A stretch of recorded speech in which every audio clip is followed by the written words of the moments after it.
And we generally say the sooner the better. So if it happened last night, come in today. So that's kind of where it gets the reputation of being the, quote, morning after pill, which, of course, we also want to stress it is not exactly. No. But it's the 28 morning and evening after pills. It's a similar concept, which I think is remarkable. I didn't know about this until I was researching this show. So super important, everybody.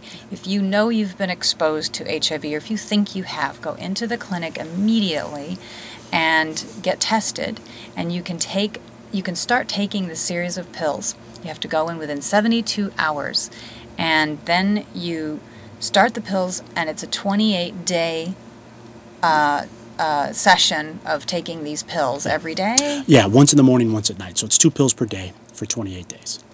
And then 99% of the people that you guys have worked with when you were in that study? That was out of that study. Out of that study in particular, came out HIV negative. Right. That is remarkable. And when you look at the research worldwide, it pretty much is that rate as well. I can't believe I haven't heard about that. I feel like, isn't this something that's more known? It's on our website. Clinicians know about it. It's on a variety of websites. But, it's something that I want people to have kind of in their back pocket. Not everybody needs PEP. People will think they need PEP, but really their risk was so low that it's not warranted. But I would rather people knew about it, called the PEP hotline, came to the clinic, went to San Francisco General's urgent care if the clinic is closed, and got at least an assessment where somebody can say, you know what, based on what you told me, you're really not at risk for HIV. Again, that in and of itself is stress reducing. Or, peace of mind, yeah. If it was high risk, there's nothing else I can do. So for the next 28 days, I'm taking these pills, and each time I take that pill, I'm taking care of myself. And that in and of itself, I think, is sort of stress reducing and immune boosting in its own way. And that's also free? If you're a San Francisco resident, you're eligible for PEP meds to be covered under the Healthy San Francisco. Health insurance covers PEP. Kaiser has a brilliant PEP program.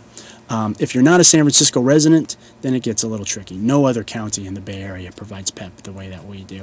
So you would have to pay out of pocket for the meds. We'll always give somebody 2 days of pills to start with, but for the remaining 26, if you're not a San Francisco resident, the meds can be between $600 and $800. So between $600 and $800, however, we're talking about saving a life, potentially, and going on meds for the rest of your life as the alternative? Preventing, a great deal of medical costs and individual suffering. Right. Yeah. So if there's any way you can come up with it, it's just totally worth it. Yeah.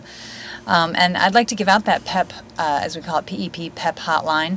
If you'd like to give it a call and talk to somebody about whether or not you're at risk of actually having been transmitted with HIV, that phone number is 415-487-5538. That's 415-487-5538.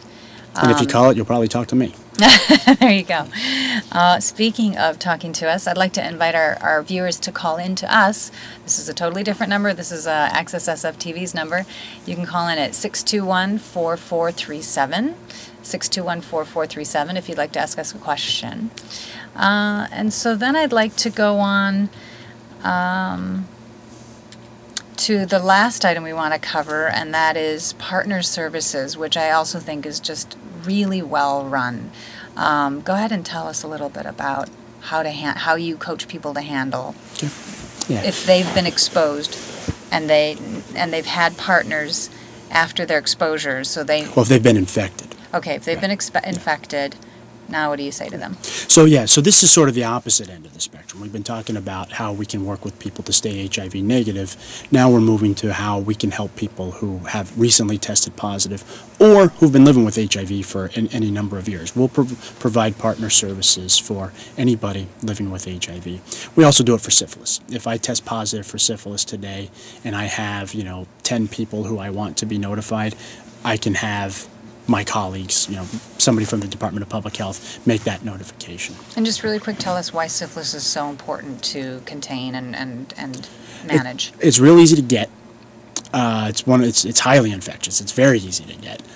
It's very sneaky. Easy to get just through sexual activity. Yeah, yeah. It's men and women and gays, straights alike. It's been hitting the gay community harder than the heterosexual community. But historically, it hits everybody. It's very sneaky.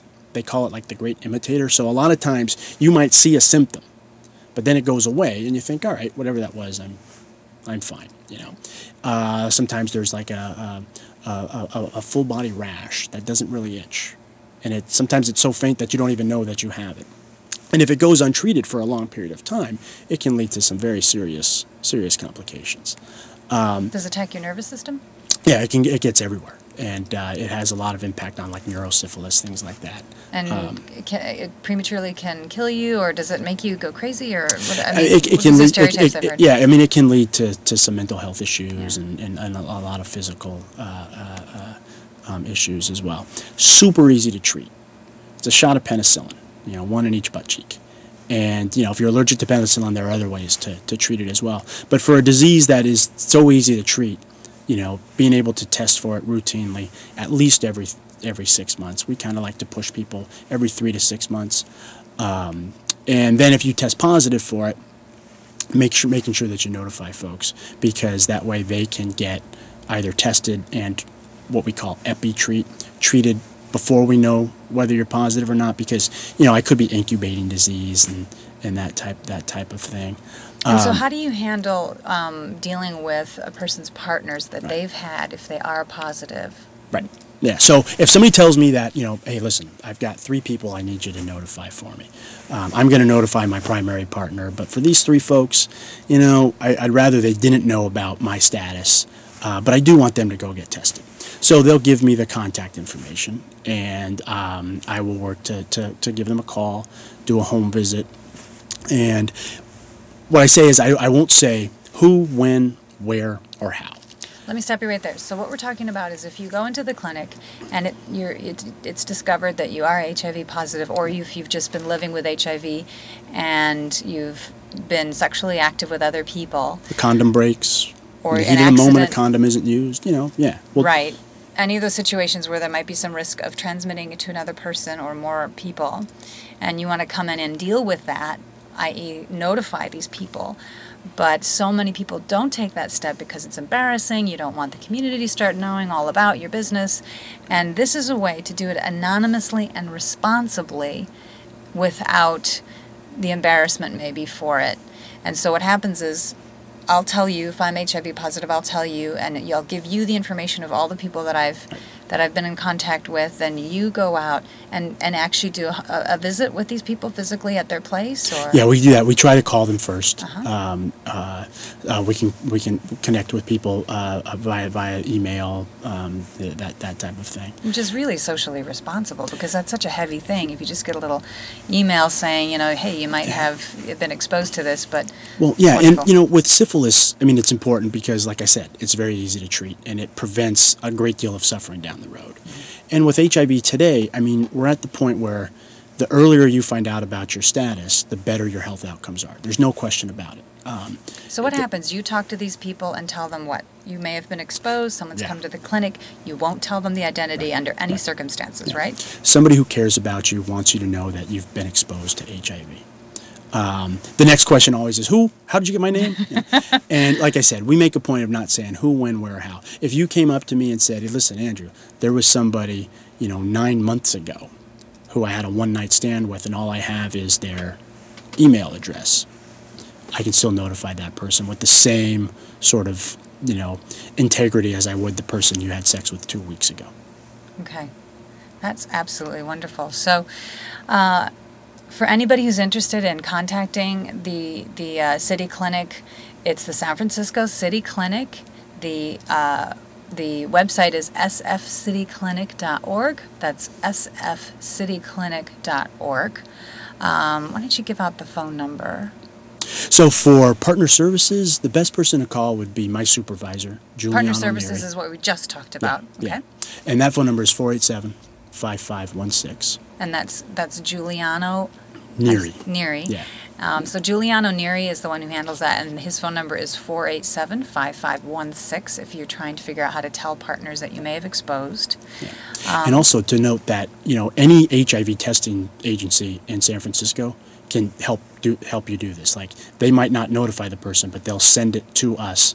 So if you got tested positive at AIDS Health Project, we could still help you notify people Oh, anonymously. that's wonderful. Yeah.